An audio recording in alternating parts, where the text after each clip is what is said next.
Success is the most overused word because we talk about success. Oh, this guy, he's really successful. Not these motherfuckers. So let's say I'm working at a company. Yeah, I'm the big boss. Let's say I'm a guy.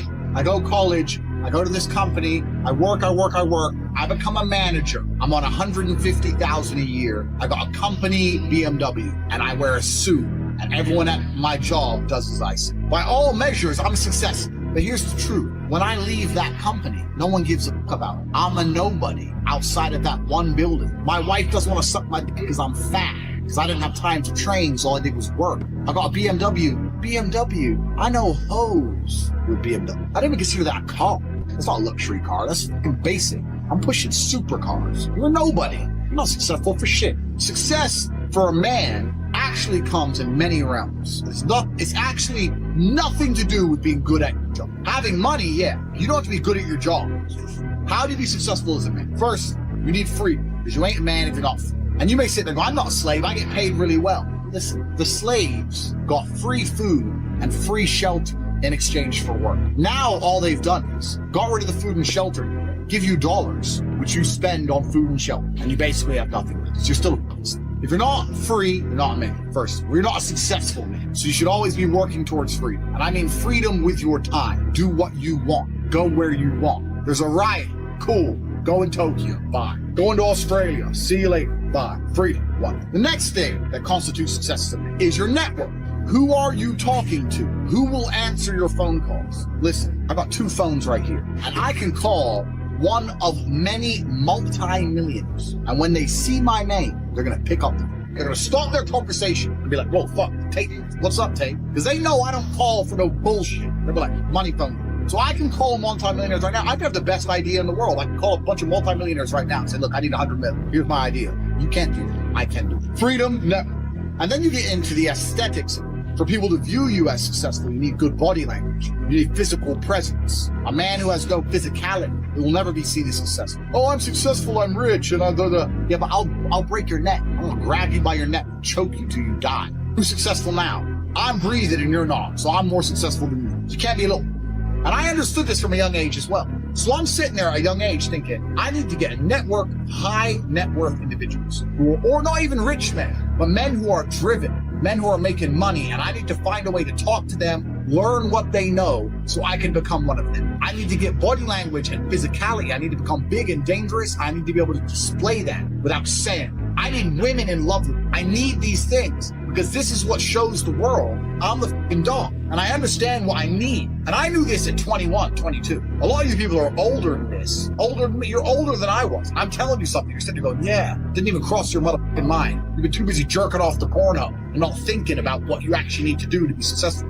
So these are the things you need to be a high value man. Because if you have all those things and then you get some money and you have geographical and time freedom, you're now genuinely successful. Your mentality is heavily linked to your reality. And the fact that most people have such weak mindsets comes from the fact that they have a weak life, a weak body, a weak social circle, a weak network, a weak bank account, a weak relationship, and then their mind is weak. Well, of course. Whereas if you had a group of soldiers around you, men who were dedicated, who would ride or die with you, if your woman would never leave you no matter what because she idolizes you, then your mentality would be strong. Your mind would be strong by extension. So if someone comes to me and goes, I doubt myself, I usually look at them and go, yeah, I understand why. You're a little fat piece of shit. You're stupid. Of course you do. There's how many people in this stream? 188,000, 168,000, whatever. You could take 150,000 of these people, travel back in time and stand them in front of their ancestors. All the shit they went through just for this fucking cretin to be born. And to look at him, listen to his life story, listen to what he does on a day-to-day basis, and they would feel nothing but fucking shame. Your ancestors did all that shit, all that struggling to survive, hunting and gathering, avoiding enemies, anything it took, dying at age 30 from a tooth infection, all the crap they went through just for you to be born so you could smoke weed and jack off. That's who you are? That's the end of your fucking bloodline? Do you feel no shame? Your ancestors will look at, most of these people, their ancestors look at them and feel nothing but fucking disgust. And they should look in the mirror, look deep in their own eyes and say, yes, I'm fucking disgusting. I can change this. That's the beauty about being a man. If you're disgusting, you can change it. There's nothing stopping you changing it. You must accept it first. Most of these people, what they do is they hang around with other disgusting people, and then they're a little group of disgusting people, and they think, well, I'm not disgusting, everyone's disgusting, and this is normal, and it's normal to be a fucking jerk off. Not in my world, it isn't. It's not normal to be a fucking jerk off in my world. There are duties that men must fulfill. whether to God or to your bloodline. Of those 150,000 people, I guarantee even their fucking living relatives, their living parents aren't even proud of it. Your own father's ashamed of it, and you don't even feel fucking motivated to do shit. It's a fucking shame. If you were to go and look your father in the eye and said, you know what, I could have been a UFC champion, I could have been a multi-millionaire, I could have been a race car driver, I could have been a fucking nuclear physicist, could have done all these things, but I was busy on Pornhub. You think he's gonna be proud of you? And there's men here who will deny it, right? But those are the ones who are most lost. It's the denial that's gonna hold you back the most. The people who go, yes, I'm wasting my potential. Those are the ones who have potential. The ones who stand up and go, I am wasting my potential. I could be anything and I am not that yet. They have a chance. Depression is the ultimate motivation. Oh, so you're depressed. Okay, so you come along to me and you tell me you're depressed. I expect to see a huge list of what you're achieving per day. If you're unhappy with your life and you're depressed, I don't expect you to be popping pills and sitting laying in bed. I expect you to give me a huge list of everything you're achieving per day. Depression's a fantastic motivation, but people are told the opposite. No, you should feel depressed. That's wrong. You should be happy anyway. Take the pills, stay home, take some time off. Complete garbage. You're depressed? Okay, get up, go for a run, lift more weights, make more money, get a second job. You can outrun depression. I'm a man who's always believed, and I think every man understands this, action over inaction. And I think it was General Patton who said, a good plan today is better than a perfect plan tomorrow. You gotta do something. You gotta do something fast. Just sitting around talking about it and hoping for things to get better. I don't know about you gentlemen, but every time I ran out of money in my bank and I thought I'm gonna sit around and hope for something to come, it never really worked out. It never worked out, It's like you can't be sitting around waiting for things to happen to you. Also, I think, especially in the West, a lot of people's problems are all in their mind. And I'm not saying that mental conditions aren't real, because absolutely some are. But I try and explain to people, look, the only thing on the planet you have genuine control over is your state of mind. Like, you can't even control your health. You might get hit by lightning. You can't control other people. You can't control the weather. You can't control anything. The only thing you can affect in genuine real time is how you feel in your head. If someone comes to me and goes, oh, I get really shy and anxious, I'll say, so? Not, oh, okay, that must be horrible. No, so? Do it anyway. Yeah, but I'm shy. I don't care. No one cares. The whole world doesn't care. If you could drop dead tomorrow, the world wouldn't care. The sun's still going to rise. People are still going to go to work. So you're going to sit here and worry about speaking? As soon as you are granted life, you are guaranteed death. What you do in between is up to you. There are full-grown men waking up talking about, I just feel a bit down. You're not a fucking girl and you're not a kid. What do you mean you feel down? You're not in a trench in Ukraine. What do you mean you feel down? Name a period of human history where men were ever happy. You were either in a field plowing, in a field getting shot, marching at cannon, sitting home hoping the barbarian hordes don't arrive on horseback to decapitate your wife. When have men ever been happy ever? It's easier than it's ever been. You haven't even got to go to war. All you have to do is wake up, not be a dipshit, find some money, buy a half-nice car, get a half-nice apartment. Then you endlessly. You're still not happy? Well, then you're an idiot. Pain is the elixir of success. When people say this bad thing happened to me and I'm suffering, I say good. It is pain which is required. It's one of the elements in the chemical reaction. And the chemical reaction requires 5 particular distinct compounds, and you have 4 and you're missing 1. It simply doesn't work. Pain for a man is one of the most important elements in becoming successful. Batman is Batman because they killed his parents. If they did not kill his parents, he would not be Batman. You're supposed to suffer. You're supposed to take that pain. The worst thing that can happen to you as a man is you live a life with no pain in it. To be born into a rich family and have a nice, easy life and be given money, and you don't have to go to the gym and not have to train because you have bodyguards and sit around like a fuck up. You're going to be miserable and unhappy and a drug addict buying prostitutes. You're only going to have women who adore you. You're only going to feel confident in yourself and feel happy when you've been through hell and come out the other side. And you'll often notice that people who are better than you are people who have suffered more than you have suffered. It's difficult to train every day. It hurts. I don't want to. I wake up and I'm busy. I have other things to do. I don't feel like doing it, so I force myself to do it 7 days a week, 365 days a year, so that I know I'm the kind of person who can do what he doesn't want to do when it needs to be done. How can you ever outcompete me if I can force myself to do the things I don't want to do and you cannot? Discipline is absolutely essential for success, and you need to get very comfortable and very used to the idea of understanding that training is never the wrong decision. If you're in jail, you should train. If you are free, you should train. If you are rich, you should train. If you are poor, you should train. If you smoke, you should train. If you drink, you should train. If you don't drink, you should train. You cannot escape that hard work is always the correct decision. There is no time in any scenario when working hard is going to be the wrong answer. You should always try your very best in all things. If the path was easy, everybody would walk it and it would lead nowhere. 100 people start the path, 99 fall off because it is difficult, and the one person who makes it to the end gets the gold. If all 100 made it to the end and the gold was divided by 100, it wouldn't even be worth anything. There's a version of you that never sleeps in, never skips training, never wastes time. There's a version of you who never fails. It is waiting for you. Genuinely ask yourself a question. If you had done those things for the last 2 years, you never skipped a training, you never wasted time, you never scrolled TikTok, you never sat aimlessly on the internet typing in garbage, never played video games, you never wasted time, you never slept in, you were never lazy. There's this version of you. Imagine the person you would be. Genuinely imagine what you would look like. Imagine where you would live. Imagine the car you would drive. Imagine how much your woman would respect you.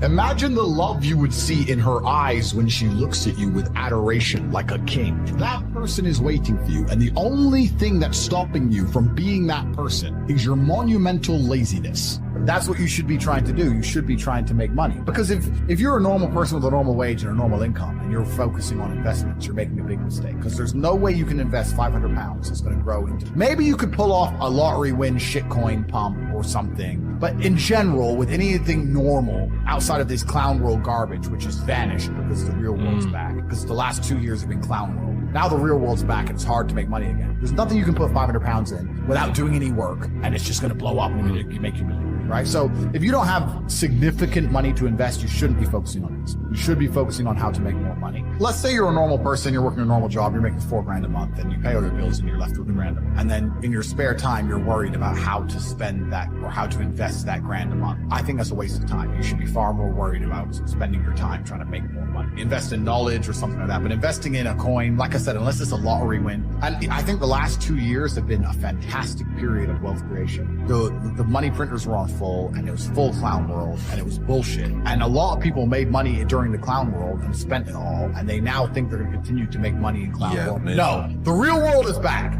The brokies and the wagies, you're all going back to McDonald's. If you bought Who Dick coin and made 200 grand, and you think you're going to be able to continue to do that for the rest of your life, you're a dumbass. That was a once in a lifetime generational gap where you could pull something off, and now it's back to the hard times.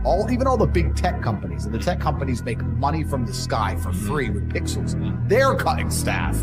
If they're cutting staff, then it's really hard. It's going to get very difficult to make money now. So a lot of the dumb shit is over. In terms of how to make money in the world today, it's hard. I think that the world is changing into an economy which is to a degree based on attention. I think you need to find a way to get attention to you and who you are, your product or your service, and find a way to monetize it. So the easiest way to do that is to have some knowledge. You need to find an efficient way to get attention, and then you have to prove yourself credible in your field and attract customers. And I think the best way to do that is online, and it doesn't matter what it is. And I think if you do those things and you work very hard and you try your best and you're never lazy, it's money. If you look at anything that builds a man into a man, there's a degree of suffering.